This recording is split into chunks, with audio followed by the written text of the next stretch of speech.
Hola, hoy quería hablar de esas ocasiones en las que durante el embarazo necesitamos iniciar un tratamiento con insulina. Pasa poquitas veces, pero a veces pasa. Cuando el páncreas funciona correctamente y segrega insulina, entonces no hay diabetes. Cuando tenemos una diabetes tipo 1, el páncreas no funciona bien, no segrega insulina y entonces ya desde la infancia surge la diabetes, el nivel de glucosa está muy alto en sangre y entonces necesitamos ponernos insulina toda la vida. ¿Qué pasa en el diabetes tipo 2 o incluso en la diabetes del embarazo, en la diabetes gestacional? Que el páncreas segrega poca cantidad de insulina o el cuerpo es resistente a la insulina, que es lo que pasa durante el embarazo. Entonces, si no conseguimos controlarla con la dieta y con el ejercicio físico, hay que poner insulina.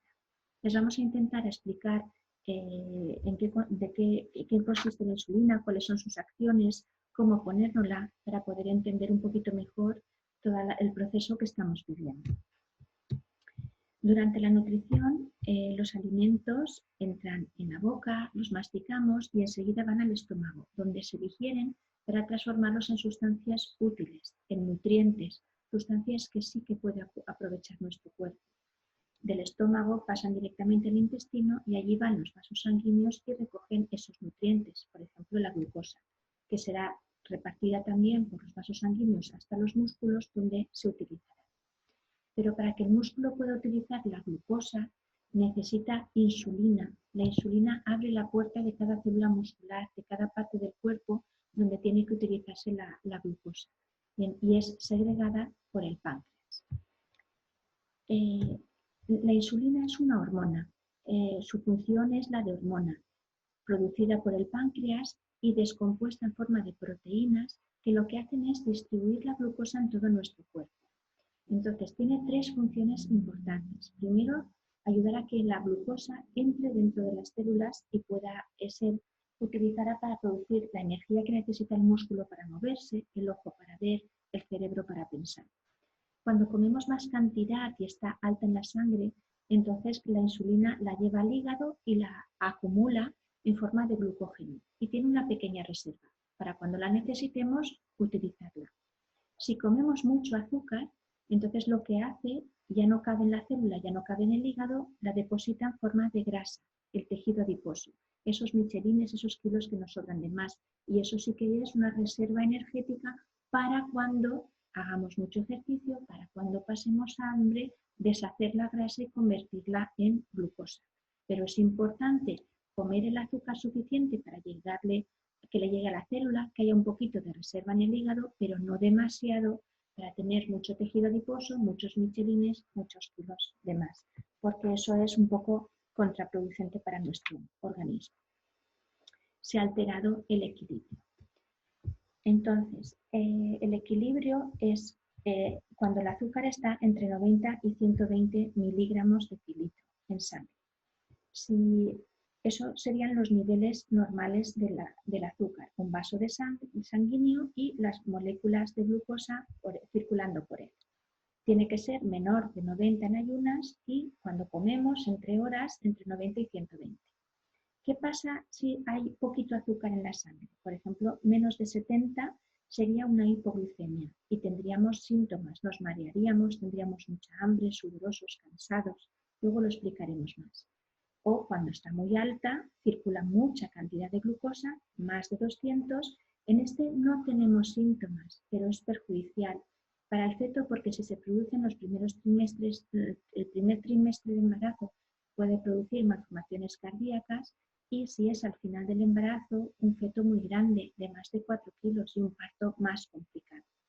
Entonces, vamos a ver qué podemos hacer para mantener la glucosa en unos niveles adecuados. El equilibrio, ayudan a mantener el equilibrio dos órganos muy importantes, el páncreas y el hígado. Cuando la cifra del azúcar, la glucosa, está bajita en sangre, tenemos una hipoglucemia, entonces el hígado saca el glucógeno, esa reserva que tenía de glucosa, lo deshace y saca moléculas de glucosa a la sangre, con lo que el nivel se vuelve a recuperar. Si ese nivel de glucosa en sangre está muy alto, el que trabaja es el páncreas y lo que hace es liberar insulina.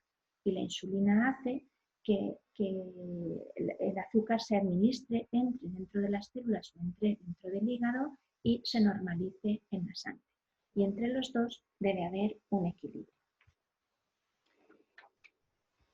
Hay distintos tipos de insulina y estos tipos dependen de la acción. La insulina que nos inyectamos puede ser insulina rápida, es la que inicia su acción, empieza a hacer efecto a los 5 minutos de la administración y el pico máximo es 1 o 2 horas después y luego ya va disminuyendo. Esta es la que suelen poner en el embarazo porque tenemos a lo mejor la glucemia alta en ayunas o después del desayuno y el resto del día está bien.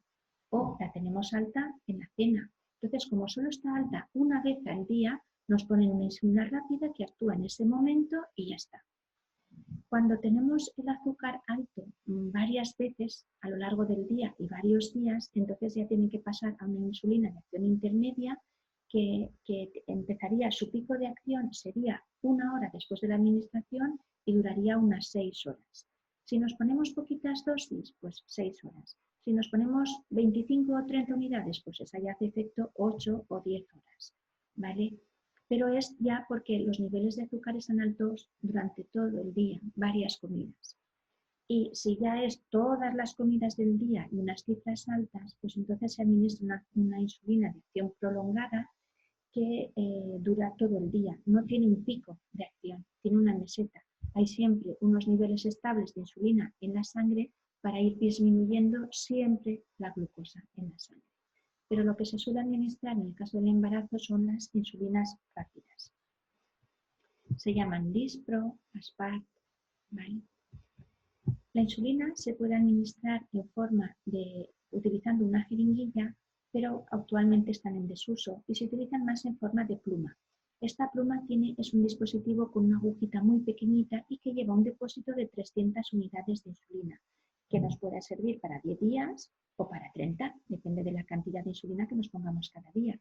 Pero tiene la ventaja de que te lo puedes llevar a cualquier sitio, no necesita mantenerse en nevera, solo tienes que ir cambiando la aguja y ya está. Entonces, ¿cómo vamos a ponernos la insulina? Lo primero, lavarnos las manos con jabón. Ya sabéis que en esta época y en esta pandemia que estamos viviendo, la higiene es muy importante. Entonces, coges el boli y le ajustas la dosis de insulina, ¿vale? Que eso sería, pones la pluma en posición vertical y la aguja dirigida hacia arriba, ¿vale? Y entonces se gira el botón dosificador hasta encontrar, por ejemplo, si me he de administrar 4 unidades, hasta el 4. Si me he de administrar 2, hasta el 2.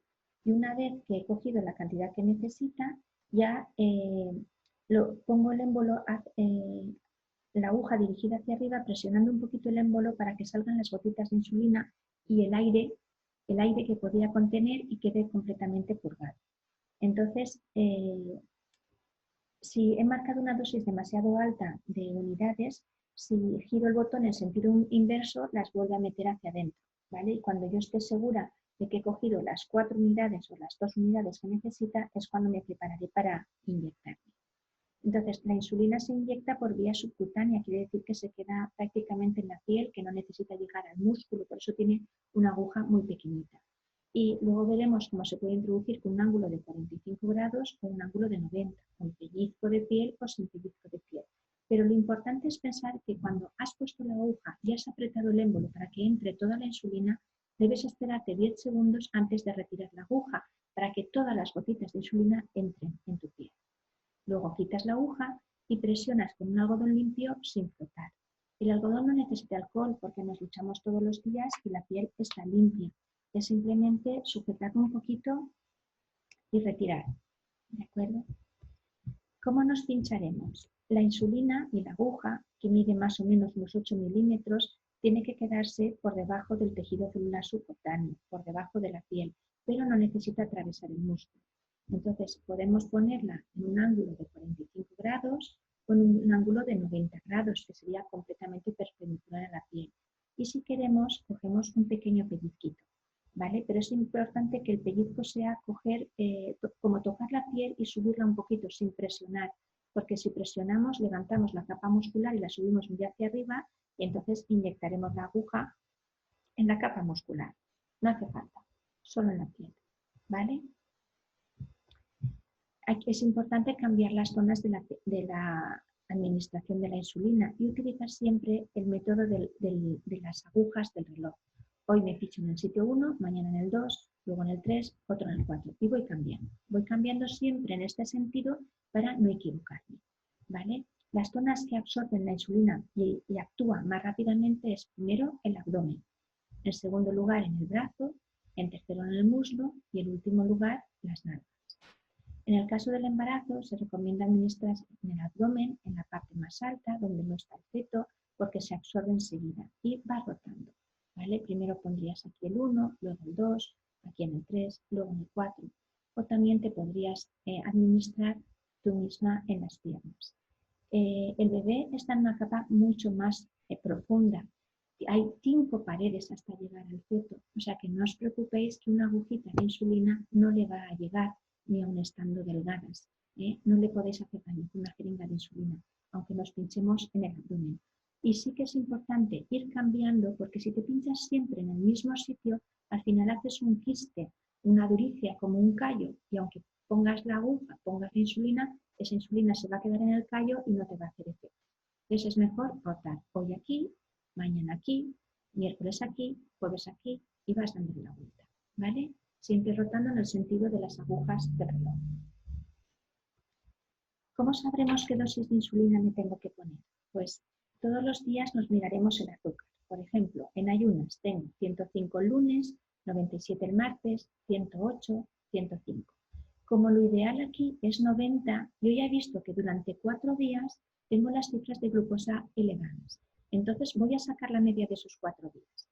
Sumo los 4 valores altos, 105, 97, 108, 105 y me dan 415. Y lo voy a dividir entre 1, 2, 3 y 4 días. Al dividirlo el resultado es 103 aproximadamente. Entonces me voy a las tablas de glucosa y dice, si tengo más de 130 debo subir 2 unidades. Si tengo entre 90 y 130 me quedo igual. Y si tengo menos de 90 bajo 2 unidades. Aquí me he equivocado. Menos de 90, ¿vale? Entonces, como 103 está entre 90 y 130, que es lo ideal, pues no subo ninguna unidad. Me quedo igual, ¿vale? Vamos a ir dosificando la insulina en función de los niveles del azúcar que tenemos, ¿de acuerdo? Las insulinas se deben almacenar en la nevera, pero es importante no dejarlas en la puerta, porque como abrimos la puerta y cogemos ahora un vaso de leche, ahora un zumo, ahora cojo huevos, ahora, entonces se pierde la temperatura. Es mejor dejarlas dentro. Tienen 2 y 8 grados, ¿vale? La jeringa que va con boli se puede dejar fuera de la nevera y dura entre 4 y 6 semanas, pero una vez... Luego es importante que no haya mucho calor, que no estemos a más de 30 grados y que no le dé el sol directamente porque entonces sí que la inactiva. No nos va a hacer daño, no nos va a causar ningún daño, solo que no va a hacer efecto. Entonces mantendremos los niveles de azúcar altos en sangre. Vale, ¿qué es una hipoglucemia? Hipoglucemia es cuando tenemos la glucosa más bajita de 70 miligramos de decilitro en cualquier momento del día, menor de 70. Y tenemos sudor, temblor, el corazón va más rápido de lo normal, tenemos hambre y sobre todo nos mareamos. Y esto se produce porque hace muchas horas que no comes o porque has restringido la cantidad de hidratos de carbono, que es lo que te da la glucosa, has hecho mucho ejercicio o has comido alcohol, porque el beber alcohol altera la glucosa. Entonces, esto es una situación que hay que corregir inmediatamente porque no es buena ni para ti ni para el feto.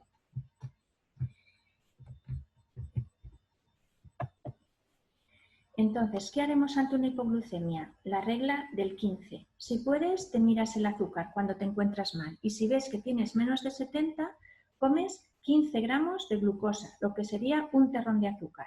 Esperas 15 minutos y si al hacerte el análisis sigue estando menor de 70, vuelves a tomar 15 gramos de azúcar, otro terrón. Si no tienes un terrón, puedes comer un caramelo, un trozo de pera, algo que necesite una digestión rápida y que te haga efecto enseguida. Por eso se llama la regla del 15, porque son 15 gramos de glucosa, esperar 15 minutos y si está bajito, otra vez 15. Pero es importante corregir esa hipoglucemia. El control glucémico es como una mesa con 3 patas. Para conseguir estar entre 90 y 120 necesitamos controlar la alimentación, el ejercicio que hacemos y la insulina. Si nos falla cualquiera de esas patas, se descompensa el equilibrio y es cuando no es lo correcto, ni para nosotros ni para el feto. Y entonces, de ejercicio físico que no hemos hablado, es muy importante disminuir las horas que estamos sentadas delante de la tele, sentadas delante del ordenador, disminuir el sedentarismo, porque aunque no nos demos cuenta, nuestra vida tiene poco ejercicio físico y comemos más de lo que en realidad gastamos cada día. 2 o 3 veces por semana había que trabajar el jardín, hacer un poquito más de intensidad, hacer estiramientos, ir a yoga, hacer pesas con los brazos. 3 o 5 veces a la semana, prácticamente todos los días, salir a caminar o usar bicicleta, en nuestro caso, como estamos embarazadas, bicicleta estática para evitar el riesgo de caída. Y todos los días, pues evitar coger el ascensor y subir las escaleras, evitar el coche para hacer los recados, ir andando y pasear o hacer rutas más largas. ¿Vale? ¿Para qué? Pues para gastar lo que hemos comido de más y mantener nuestros músculos activos, porque al fin y al cabo es un cuerpo hecho para caminar y para trabajar entre comillas. ¿Vale? Bueno, espero que os haya gustado el vídeo. Ya sabéis que ante cualquier duda solo tenéis que mandar un mensaje. Seguimos en contacto.